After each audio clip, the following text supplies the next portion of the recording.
வணக்கம், வாழ்க வளமுடன். இன்னைக்கு கல்யாண வீட்டு இனிப்பு மாங்காய் ஊறுகாய் தான் செய்ய போகிறோம். வாங்க வீடியோக்குள்ளே போகலாம்.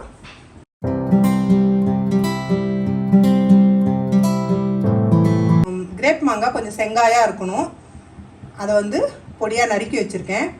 ஒரு 2 டேபிள் ஸ்பூன் மிளகாத்தூள், ஒரு டீஸ்பூன் வெந்தயப்பொடி, உப்பு தேவைக்கேற்ப, தாளிக்க கடுகு, வாசனைக்கு பெருங்காயம், இனிப்புக்கு நாட்டு சக்கரை. இந்த மாதிரி செங்காயாக எடுத்துக்கோங்க. கிரேப் காய் அப்போ தான் மாங்காய் நல்லா இனிப்பாக டேஸ்ட்டாக இருக்கும். இப்போ இதை நான் ஒரு கிரேப் காய் எடுத்து நல்லா பொடியாக நறுக்கி வச்சுருக்கேன். இப்போ வாங்க எப்படி தாளிக்கலான்னு பார்க்கலாம். ஸ்டவ் ஆன் பண்ணிக்கலாம். ஆன் பண்ணிவிட்டு நல்லெண்ணெய் ஒரு 3 டேபிள் ஸ்பூன் ஊற்றிக்கிங்க. அப்போ தான் ஊறுகாய் நல்லாயிருக்கும். அதுக்காக 3 டேபிள் ஸ்பூன் எண்ணெய் விட்டுட்டு 1 டேபிள் ஸ்பூன் கடுகு சேர்த்துக்கலாம். ஒரு கிரேப் காய்க்கு 1 டேபிள் ஸ்பூன் கடுகு சேர்த்துக்கிறேன். கடுகு பொரியட்டும்.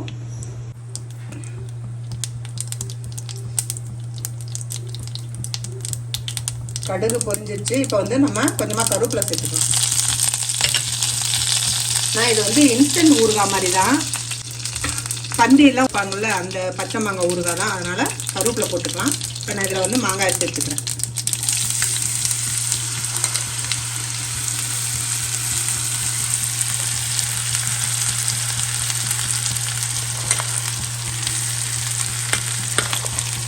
இது உடனே தளிச்சு உடனே சாப்பிட்டா அவ்வளோ டேஸ்ட்டாக இருக்கும்.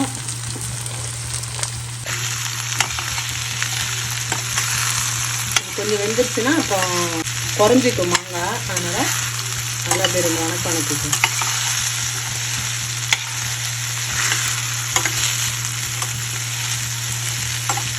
ரொம்பலாம் வேக வைக்க வேணும். ஒரு பாதி அளவு வெந்தால் போதும். இது ஊறுகாய் வாயில் சாப்பிடும்போது நமக்கு வாய்க்கு கிடைக்கும். நறுக்குன்னு ஒரு க்ரன்ச்சியாக இருக்கும். அதனால் இது ரொம்ப வேக வைக்கக்கூடாது.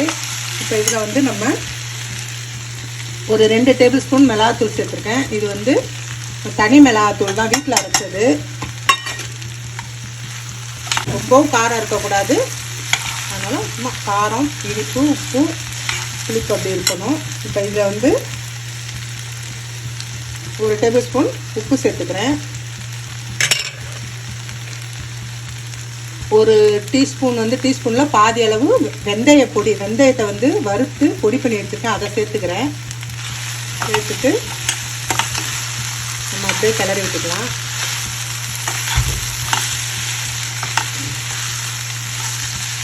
இப்போ வாசனைக்கு கொஞ்சமாக பெருங்காயத்தூள் சேர்த்துக்கலாம்.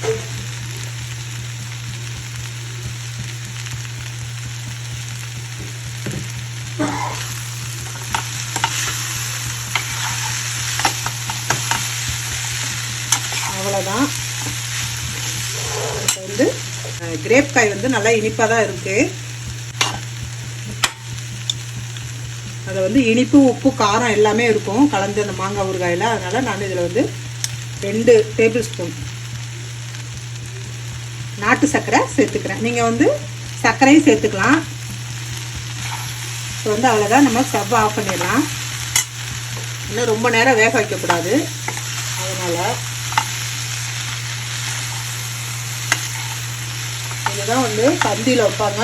அவ்வளோ டேஸ்ட்டாக இருக்கும். கல்யாண வீட்டு இனிப்பு மாங்காய் ஊறுகாய் ரெடி ஆயிடுச்சு. இது எப்படி இருக்குன்னு செஞ்சு பார்த்துட்டு கமெண்ட்ஸில் சொல்லுங்கள். இந்த வீடியோ உங்களுக்கு பிடிச்சிருந்துச்சுன்னா லைக் பண்ணுங்கள், ஷேர் பண்ணுங்கள், கமெண்ட் பண்ணுங்கள். கவி விலாக்ஸ்க்கு சப்ஸ்கிரைப் பண்ணுங்கள். தேங்க்யூ.